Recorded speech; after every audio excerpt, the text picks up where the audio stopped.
Want to get this briefing by email? Here's the sign up. Good morning. We start today with a look at trade negotiations with China, memorials for former President George Bush and a concession to French protesters. We also invite you to share your thoughts about our new design. 2 days after reaching a truce with President Xi Jinping, President Trump appointed Robert Lighthizer, a veteran trade negotiator with deep skepticism of Beijing, to lead further talks for the U.S. Mr. Lighthizer is a longtime critic of China's trade practices. He will take the reins from Steven Mnuchin, the Treasury Secretary, whom the Chinese view as more moderate. Looking ahead, Mr. Trump said on Monday that farmers and manufacturers would be the first to reap the benefits of the agreement, but analysts said the payoff was unclear. China has made no specific commitments, and U.S. and Chinese officials gave conflicting statements about what had been agreed to. Another angle, the Trump administration says Mr. Xi has agreed to cut the flow of the powerful opioid fentanyl into the U.S. It's a promise that has been made before. Protesters crowded the halls of the state capitol in Wisconsin on Monday, accusing Republicans of trying to undo an election they lost by moving to curb the powers of the governor and attorney general before Democrats assume those positions. It's a power grab, one state representative said. Republicans have also proposed limits on early voting and a shift in the timing of the presidential primaries.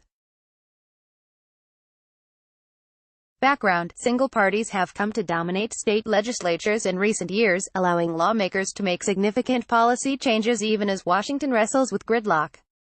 In North Carolina, a congressional race that the Republican candidate seemed to have won last month has been reopened after allegations of absentee ballot fraud. Image: former President George Bush is the 11th president to lie in state in the U.S. Capitol. Credit Pete Maravich for the New York Times. Friends, family and fans are gathering in Washington to honor the former president, who died on Friday at 94. He is lying in state in the Capitol Rotunda, and a funeral service will be held on Wednesday at Washington National Cathedral. Mr. Bush's son, former President George W. Bush, is to deliver the main eulogy at the ceremony, which President Trump plans to attend. Here's a schedule of funeral events. The Times is collecting the best photographs as the nation mourns Mr.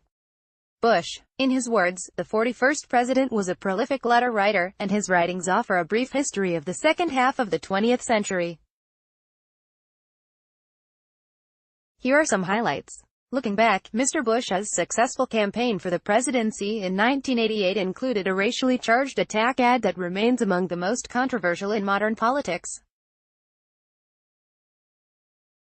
Our chief White House correspondent re-examined the Willie Horton episode, and how it still resonates with some African Americans.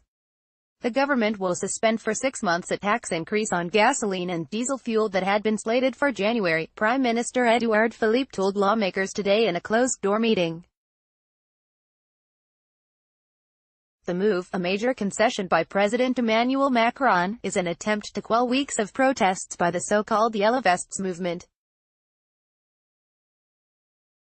Response: it was not immediately clear whether the announcement would be enough to calm the demonstrations. Initial reaction from spokesmen for Yellow Vest protesters was negative. For thousands of migrants, a journey to the U.S. came to a halt at the border fence in Tijuana, Mexico. Credit Mauricio Lima for the New York Times. Hundreds have signed up to be repatriated to their home countries, and many others have accepted Mexico's offer of one-year humanitarian visas that will allow them to stay and work. More than 2,000 have begun the long process of petitioning for asylum in the U.S. Others are trying to cross the border illegally. Voices: it seems like a difficult moment to get to the other side, one migrant told our correspondents. Credit Gina Moon for the New York Times. President Trump's former personal lawyer has undertaken perhaps the most surprising and risky legal strategy of any of those under scrutiny in the special counsel's Russia investigation. Michael Cohen has pleaded guilty to a litany of crimes and cooperated with investigators, all without a deal for leniency. Before Mr. Cohen's sentencing next week. Our Metropolitan legal correspondent, Ben Weiser, examined court documents and interviewed Mr. Cohen's friends and associates to get a clear picture of why. Next steps for Israeli leader Benjamin Netanyahu is again facing the possibility of being charged with bribery and fraud. Our correspondent in Jerusalem explains the options available to one of the country's longest-serving prime ministers. Credit Kirill Kudratsev, Agence France Presse, Getty Images snapshot. Above, the Russian rocket Soyuz blasted off from Kazakhstan on Monday, carrying 3 astronauts to the International Space Station. It was the first launch since a failure in October that required the crew to make an emergency return. Urban Meyer's last Rose Bowl. The head football coach at Ohio State will retire from coaching after the Rose Bowl in early January, the university announced today. Cher, on Broadway. The star was in the house on Monday for the opening of The Cher Show, a musical surveying 3 parts of her life. It's big on sequence and low on insight, our critic writes. Undesired honor for bookstore. The owner of the Strand and its 18 miles of books says New York City's plan to designate its building a city landmark could endanger its business. Late-night comedy. Stephen Colbert reacted to the news that Michael Cohen, President Trump's former lawyer, had confessed to much of what he did on the president's behalf. In a surprise twist, Cohen doesn't want to go to jail. What we're listening to, this 3-part podcast, In the Know, from Radiolab. Shayla Dewan, our national criminal justice editor, recommends this examination of consent based on the audio artist Caitlin Press's unflinching look at her sexual past. It's not for the faint-hearted. Credit Romulo Yanes for the New York Times. Nelson Mandela, the Nobel Peace Prize winner and first black president of South Africa, in 1998, credit Howard Burdett. Reuters. Mandela himself was passionate about music and believed in its transformative powers. Music is a great blessing, he said. It has the power to elevate and liberate us.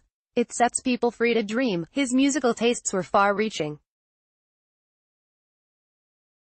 He loved traditional Xhosa music, South African artists, including Ladysmith, Black Mambazo and Miriam Makeba, opera, and jazz. He was jailed in 1964. He sang songs of freedom and protest in prison. In 1997, he professed a love for the Spice Girls. Mandela inspired countless musicians to write their own tributes, including Brenda Fassie's Black President and Hugh Masekela's Mandela to bring him back home. In 2010, the Cape Town Opera held the premiere of Mandela Trilogy, an opera based on the statesman's life. That's it for this briefing. See you next time. Chris. Thank you to Eleanor Stanford for the cultural recommendations and Kenneth R. Rosen and James K. Williamson for the smarter living ideas. Andrew Warchow wrote today's backstory.